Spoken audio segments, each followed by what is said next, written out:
À défaut de gouverner, la gauche peut-elle se rassurer en s'attribuant des bons points?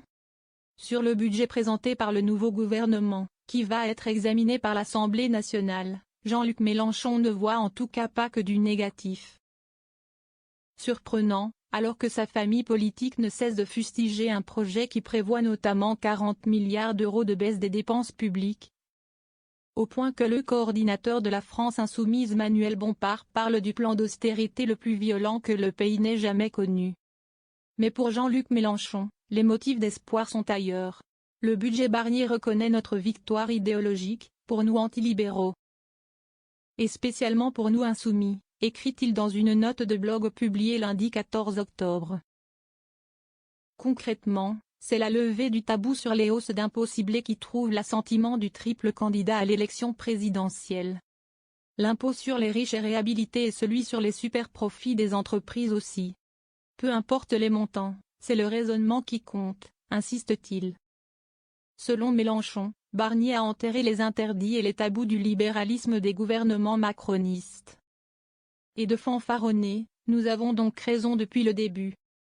Force est de reconnaître que jusque-là, le camp macroniste ne voulait pas entendre parler de hausse d'impôts, y compris pour les plus riches. Gérald Darmanin n'a d'ailleurs de cesse de rappeler que ce changement de pied constituerait une ligne rouge. Les Républicains, ça ne peut pas être le parti qui augmente les impôts, estimait-il le 3 octobre sur France Info. Je ne voterai pas les augmentations d'impôts, c'est une mauvaise direction, on aurait un retour en arrière vers François Hollande. Bruno Le Maire, à Bercy pendant 7 ans, s'y était lui aussi refusé.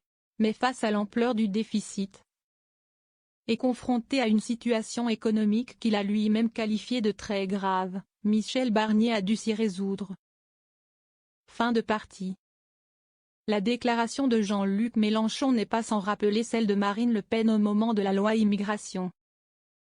Le 19 décembre 2023, jour de l'examen du texte porté par l'ex-ministre de l'Intérieur Gérald Darmanin dans l'hémicycle, la patronne des députés RN annonce que son groupe votera pour. Heureuse qu'y soit inscrite la priorité nationale. La chef de file de l'extrême droite se réjouit d'une victoire idéologique du Rassemblement national. Tollé dans les rangs de la gauche. Mais quels que soient les mots doux employés par le fondateur de la France insoumise à l'égard du gouvernement, et ses encouragements à taxer les hauts revenus, les critiques acerbes reviennent rapidement sous sa plume. Michel Barnier fait surtout un constat de fin de partie, écrit-il plus loin. Son projet de budget met en cause le cœur du discours macroniste.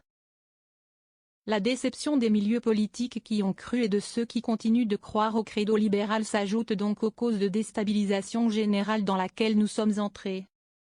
Le chemin de Michel Barnier pour faire adopter le budget sera parsemé d'embûches. S'il engage la responsabilité de son gouvernement, le Premier ministre s'expose au vote d'une motion de censure, qui pourra être adoptée si le RN n'est pas satisfait des derniers arbitrages.